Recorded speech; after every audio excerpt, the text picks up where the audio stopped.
कैपलर laws of planetary motion. तो Kepler the name of scientist, उसके बेटा 3 लॉज हैं, वो 3 लॉज हम डिस्कस करेंगे। तो जो हमारे पास फर्स्ट लॉ है वो क्या कहता है? फर्स्ट लॉ कहता है कि ये आपका सन है और सन के अराउंड जो कोई भी प्लैनेट है वो एक इलिप्टिकल पाथ में रिवॉल्व करता है। यानी प्लैनेट का सन के अराउंड जो पाथ है, it's not a circular path, वो किस तरह का पाथ है? Elliptical path. ये कोई प्लैनेट का मास है, इलिप्टिकल पाथ तो है ही प्लैनेट का, और जो हमारे पास सन है वो उस इलिप्टिकल पाथ का सेंटर नहीं है। कहां पर है ये सन? उस इलिप्टिकल पाथ के वन ऑफ द फोकस पर। अब ये फोकस क्या होता है? सपोज ये आपके पास इलिप्स है, इलिप्स मींस ओवल शेप।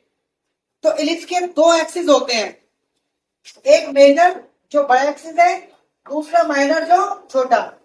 ये ए भी आपका है मेजर एक्सिस और सी डी आपका है माइनर एक्सिस। तो ये जो मेजर एक्सिस है ए बी, इस पर कोई भी 2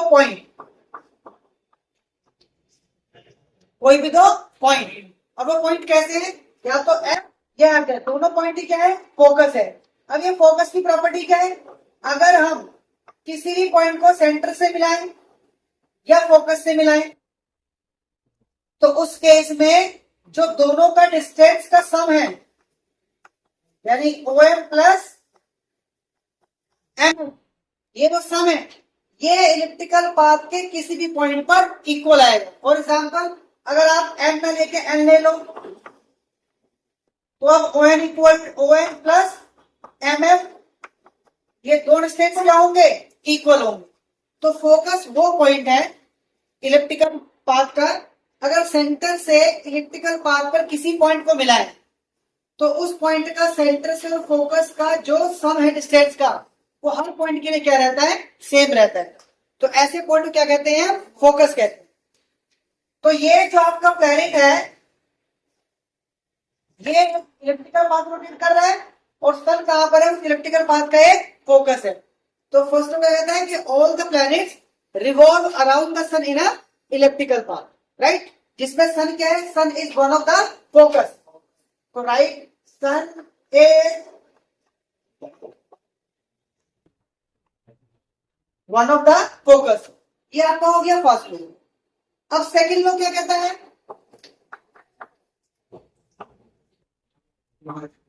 सपोज इस प्लैनेट का ये पॉइंट है ए, कुछ देर बाद ये प्लैनेट आपका बी पॉइंट पर आता है, तो बी पॉइंट को सन से मिलाइए, ये हमारे पास एक एरिया आ गया। ये एरिया हमारे पास क्या आ गया? Area ASB। इसी तरह कोई पॉइंट मेरे पास C है और कोई पॉइंट मेरे पास D है। C और D को आप मिलाइए सन से, तो मेरे पास एक एरिया आ गया CFD।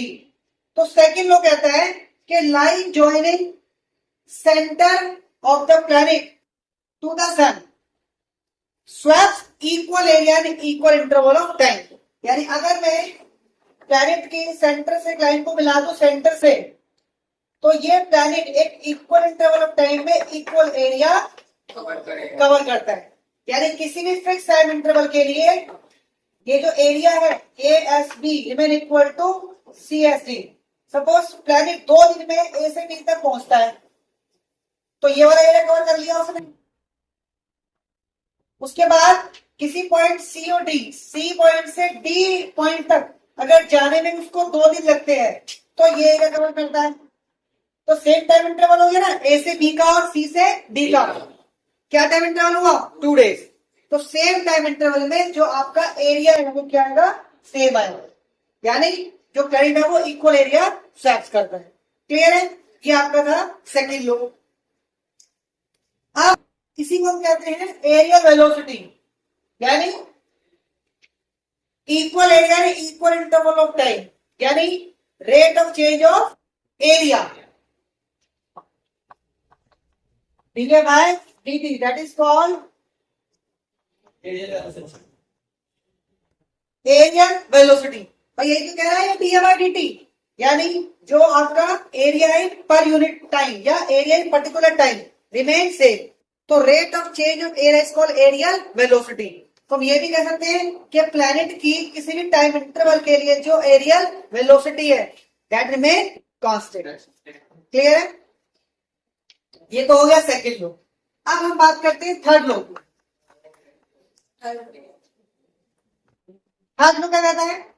थर्ड लॉ कहता है किसी भी प्लैनेट के टाइम पीरियड का जो स्क्वायर है, किसी भी प्लैनेट के टाइम पीरियड का स्क्वायर, टाइम पीरियड क्या होता है? जो प्लैनेट एक रेवोल्यूशन में टाइम लगा रही है सन के अराउंड, एक रेवोल्यूशन को कवर करने के लिए टाइम लगा, वो उसका क्या है? Time period. तो टाइम पीरियड का जो स्क्वायर है that is directly proportional to the cube of semi major axis. Semi major axis ये क्या था? Major axis,